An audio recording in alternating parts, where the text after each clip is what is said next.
ৰিয়াজ মুছলমান ছোৱালী কেলে কৰা ৰিয়াজৰ কাৰণে কেতিয়াবা টাইম নাথাকিলে তথাপিতো মোৰ হাতত মানে 15-20 মিনিট এটা ৰাখোঁ য'ত মই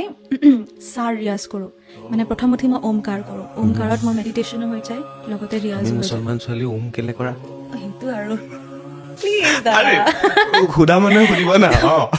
একো ডাঙৰ কথা নহয় মেডিটেশ্যনটো এনেকুৱা এটা বস্তু বা ওমকাৰ এনেকুৱা এটা ধ্বনি য'ত কোনো ধৰণৰ ধৰ্মৰ কথা নাহে শব্দ ব্ৰহ্ম বুলি যাক কোৱা হয় ৰাইট চ' তাতে কোনো এইটো প্ৰশ্ন মোৰ নাছিল দেই গম পাইছোঁ বহুত ৰাইজৰ প্ৰশ্ন আছিলে গতিকে ওমকাৰ হওক বা মেডিটেশ্যনত হওক ইয়াতে মই কোনো ধৰ্মক টানি আনিব নিবিচাৰোঁ ইয়াতে মই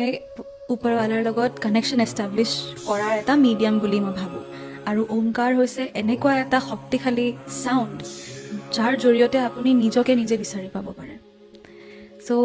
মই ৰাতিপুৱা শুই উঠিয়ে বেলেগ একো নকৰিলেও মই ওমকাৰ কৰোঁ ওমকাৰ কৰাৰ পাছত মই সেইটো ছেইম ফ্ৰিকুৱেঞ্চি বা ধ্বনিটো মেইনটেইন কৰিয়ে চাৰ ৰিয়াজ কৰোঁ ফৰ এক্সাম্পল